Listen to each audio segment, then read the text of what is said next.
એક છોકરીની લગ્ન તેની મરજી વગર એક સીધા સાદા છોકરા સાથે કરી દેવામાં આવે છે. તે છોકરાના ઘરમાં તેની મા સિવાય બીજું કોઈ નહોતું. છોકરાને દહેજમાં ઘણા બધા ઉપહાર અને પૈસા મળે છે. તે છોકરી કોઈ બીજા છોકરા સાથે ખૂબ પ્રેમ કરતી હતી.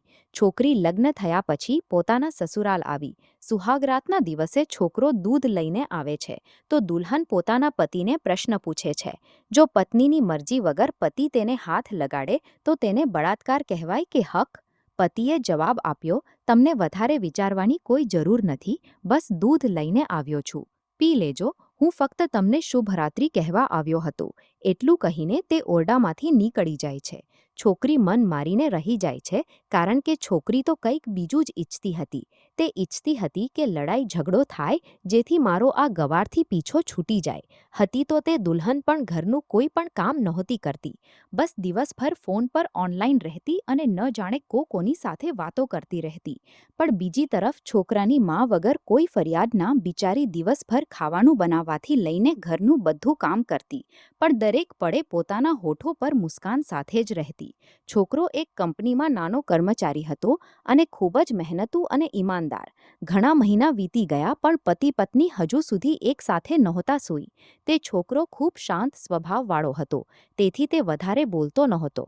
બસ ખાવાના સમયે પોતાની પત્નીને પૂછી લે તો કે ક્યાં ખાશો, તમારા ઓરડામાં કે અમારી સાથે? અને તેને સૂવા પહેલા ડાયરીમાં લખવાની આદત હતી, જે તે દર રાત્રે લખતો હતો.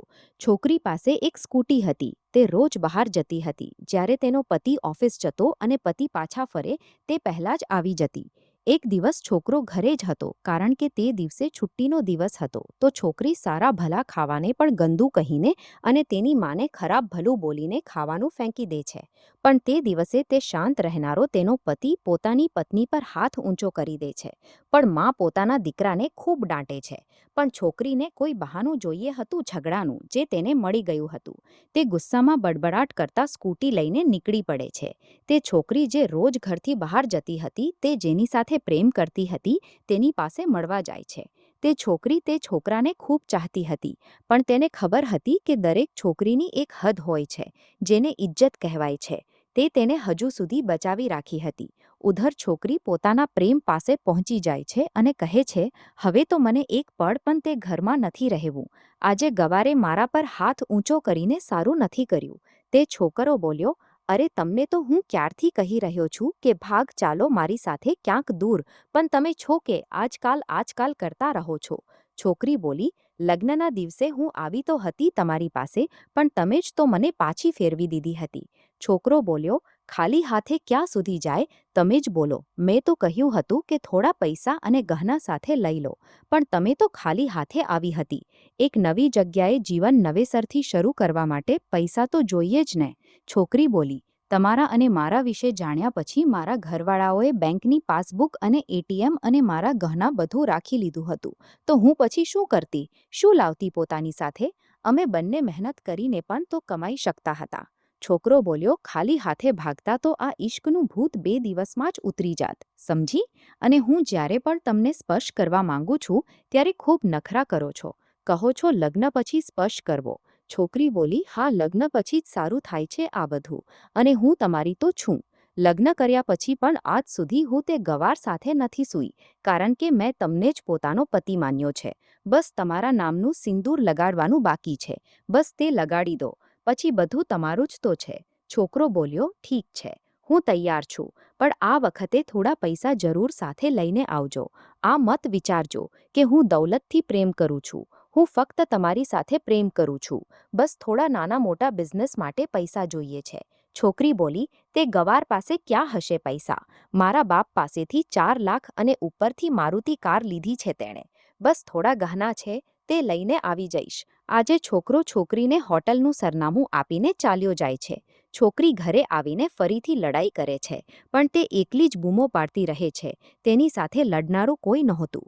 રાતે 8 વાગે તે છોકરાનો મેસેજ આવે છે કે ક્યારે આવી રહી છો. છોકરી જવાબ આપે છે, ધૈર્ય રાખો, કોઈ સૂયું નથી. હું 11 વાગ્યા પહેલાં પહોંચી જઈશ. છોકરાએ કહ્યું, ઠીક છે, જલ્દી આવજો. હું હોટલની બહાર તમારી રાહ જોઈશ. છોકરી પોતાના પતિને બોલી દે છે કે મને ખાવાનું નથી જોઈએ. મેં બહાર ખાધું છે. તેથી મને કોઈ પરેશાન ન કરે. એટલું કહીને દરવાજો બંધ કરીને અંદર આવે છે કે ત્યારે પતિ બોલે છે કે તે અલમારીમાંથી મારી ડાયરી આપી દો, પછી દરવાજો બંધ કરી લેજો, અમે પરેશાન નહીં કરીએ. છોકરી દરવાજો ખોલ્યા વગર કહે છે કે ચાવીઓ તો આપો અલમારીની. છોકરો બોલ્યો, તમારા પથારીની નીચે છે ચાવી. પણ છોકરી દરવાજો નથી ખોલતી, બલકે જોર જોરથી ગાનું સાંભળવા લાગે છે. પતિ બહાર થોડીવાર દરવાજો પીટે છે, પછી હારીને ચાલ્યો જાય છે. છોકરીએ ખૂબ જોરથી ગાનું વગાડી રાખ્યું હતું. પછી તે અલમારી ખોલીને જુએ છે જે તેણે પહેલીવાર ખોલી હતી, કારણ કે તે પોતાનો સામાન અલગ અલમારીમાં રાખતી હતી. અલમારી ખોલતા જ તે આશ્ચર્યચકિત થઈ જાય છે. અલમારીમાં તેની પોતાની પાસબુક અને એટીએમ કાર્ડ હતા જે તેના ઘરવાળાઓએ છીનવીને રાખી લીધા હતા. ખોલીને ચેક કર્યું તો તેમાં તે પૈસા પણ જમા હતા જે દહેજમાં છોકરાને મળ્યા હતા, અને ઘણા બધા ગહના પણ જે એક પેપર સાથે હતા, અને ગહના પણ છોકરીના નામે જ હતા. છોકરી આ જોઈને ખૂબ આશ્ચર્યચકિત અને પરેશાન થઈ ગઈ હતી. પછી તેની નજર ડાયરી પર પડે છે અને તે જલ્દીથી ડાયરી કાઢીને વાંચવા લાગે છે. ડાયરીમાં લખ્યું હતું, તમારા પપ્પાએ એક દિવસ મારી માનો જીવ બચાવ્યો હતો, પોતાનું લોહી આપીને. હું મારી માને ખૂબ પ્રેમ કરું છું. તેથી મેં ઝૂકીને તમારા પપ્પાને પ્રણામ કરીને કહ્યું કે તમારો આ ઉપકાર હું ક્યારેય પણ નહીં ભૂલું. થોડા દિવસ પછી તમારા પપ્પા અમારા ઘરે આવ્યા, તમારા સંબંધની વાત કરવા. પણ તેમણે તમારી દરેક વાત અમને કહી કે તમે એક છોકરા સાથે ખૂબ પ્રેમ કરો છો. તમારા પપ્પા તમારી ખુશી ઈચ્છતા હતા.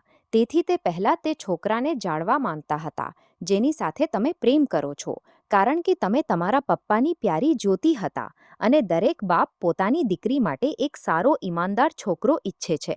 તમારા પપ્પાએ શોધખોળ કરીને પત્તો લગાવ્યો કે તમે જેની સાથે પ્રેમ કરો છો તે છોકરો તમારા પહેલાં જ કેટલી છોકરીઓને છેતરી ચૂક્યો છે, અને પહેલાં લગ્ન પણ થઈ ચૂક્યા છે તેના, પણ તમને કહી ન શક્યા કારણ કે તેમને ખબર હતી કે આ જે ઇશ્કનો નશો છે તે હંમેશા અપનોને ગેર અને ગેરોને અપનો સમજે છે. એક બાપના મુખથી એક દીકરીની વાર્તા સાંભળીને હું આશ્ચર્યચકિત થઈ ગયો.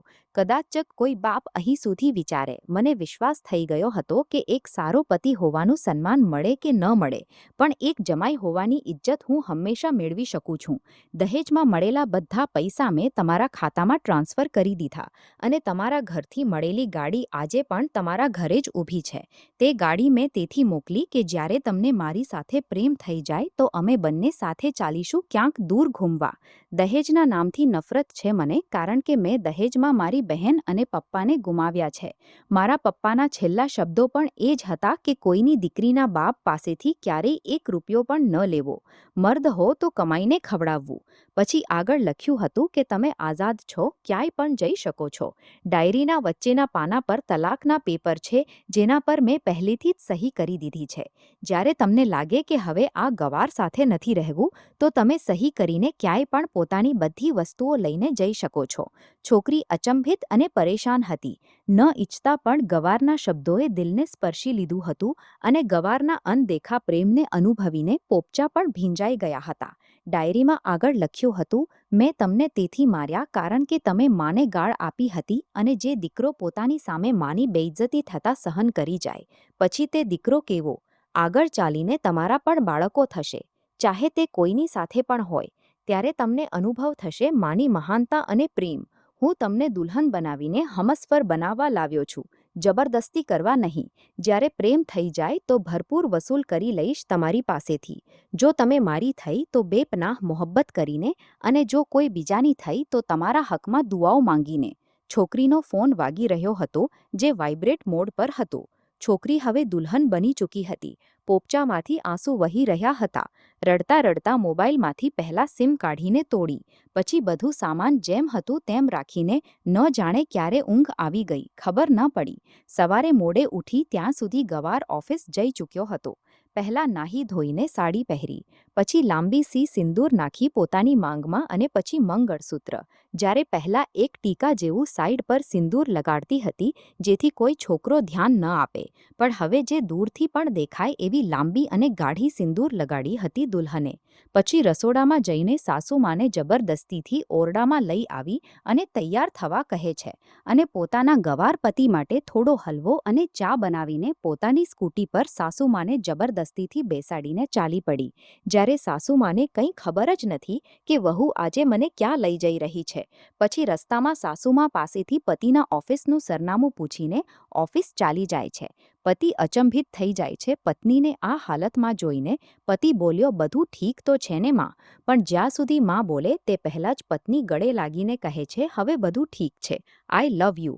ઓફિસના બધા લોકો ઊભા થઈ જાય છે. તો દુલ્હન કહે છે કે હું આમની ધર્મપત્ની છું, વનવાસ ગઈ હતી, આજે સવારે જ પાછી આવી છું. હવે 1 મહિના સુધી મારા પતિ ઓફિસમાં નહીં આવે કારણ કે અમે લાંબી છુટ્ટી પર જઈ રહ્યા છીએ સાથે સાથે. પતિ બોલ્યો, પાગલ છે આ. દુલ્હન બોલી, તમારી સાદગી અને ભોળપણે બનાવી છે પાગલ. બધા લોકો તાળીઓ પાડે છે અને દુલ્હન ફરીથી લપેટાઈ જાય છે પોતાના ગવાર પતિ સાથે.